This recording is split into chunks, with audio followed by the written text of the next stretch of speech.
Welcome to the Brave Achievers channel. Today, we are comparing two AI tools that are prided as great teachers, capable of explaining complex concepts in the simplest way possible. First, we'll start with the recently launched Study Mode by OpenAI. Study Mode is a learning experience in ChatGPT designed to help you build a deeper understanding of any topic. When you turn on and engage with Study Mode, ChatGPT will ask interactive questions to understand your goals and skill level, then work with you to reach the answer step by step. Study Mode is currently available to users in Free, Plus, Pro, and Team plans globally, and will expand to Edu plans later. So, let's put it to the test. To access it, go to the Tools drop-down and select Study and Learn.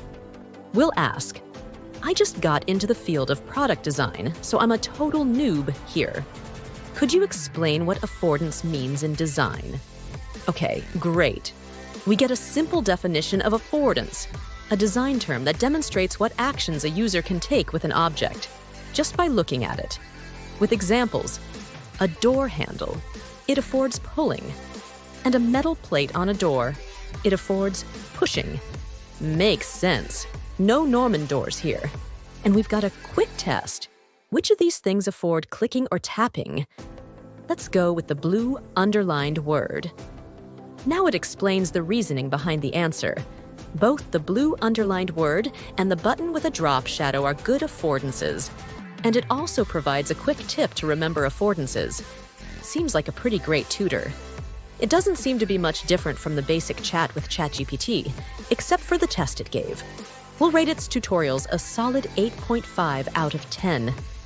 Let's test our next AI tutor, Gemini. For this, we'll go to Google's AI Studio and scroll to the Stream tab. Here you have the option to talk, turn on your webcam, or share your screen. The whole idea is for you to be guided by the model in performing a task. We'll click on the share screen, and we want the model to guide us through a task on Figma.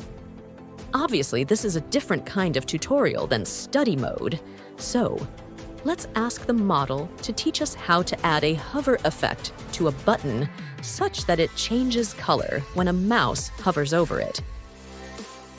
I can help you with that.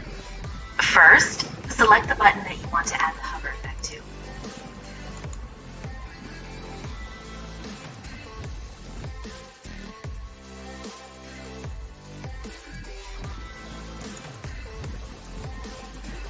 Now, go to the Component section on the right-hand sidebar and click on the Create Component button.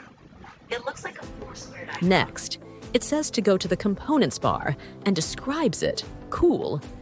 Okay, we'll just follow its instructions for the rest of the video.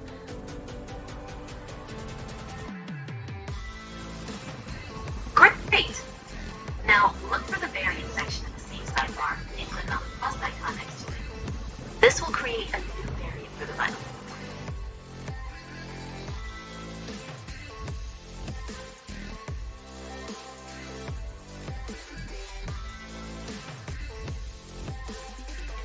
Select the new variant you just created. In the Properties panel, you should see a Properties section. Double-click on the property name and rename it to Hover.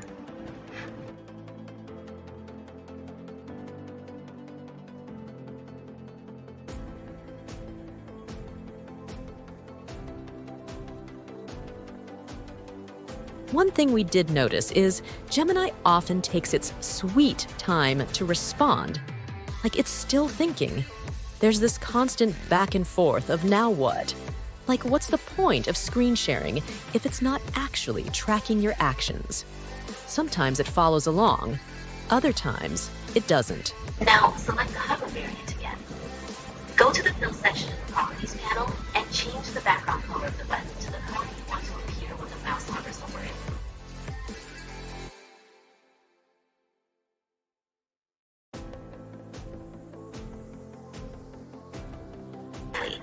Now you have two variants of the button.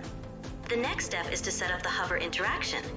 Go to the Prototype tab in the panel, then select the original button component. You should see a plus sign appear. Click and drag that plus sign to connect it to the new variant with the hover color.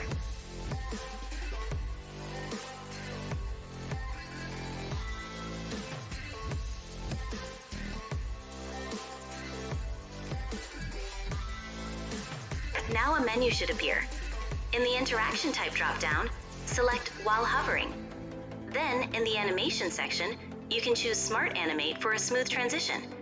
You can also adjust the duration and easing properties if you like. That's it. Now when you preview your prototype and hover your mouse over the button, it should change color. Okay, to do that, select the connection you just made. In the prototype panel on the right, you should see the interaction details. Click on the animation settings and make sure Smart Animate is selected. This will create a smooth transition between the two variants. You can also adjust the duration, for example, setting it to 300 milliseconds, and choose an easing function, like ease in out, for a more polished effect.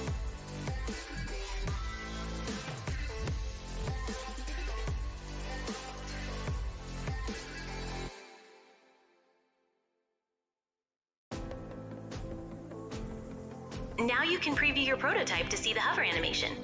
Click on the play button in the top right corner. When the prototype appears, move your mouse over the button and it should change colors smoothly.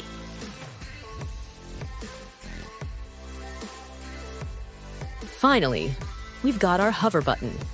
It did fail to explain where to get the instance we used for the hover button interaction, so there's that. A YouTube tutorial might have been faster and definitely more detailed. Overall, we'll rate Gemini 7 out of 10 just because it's slow in responding and not so detailed. So, who wins this round? If you're looking for quick, bite-sized lessons with interactive questions and a bit of hand-holding as you learn concepts step by step, ChatGPT Study Mode might be your go-to.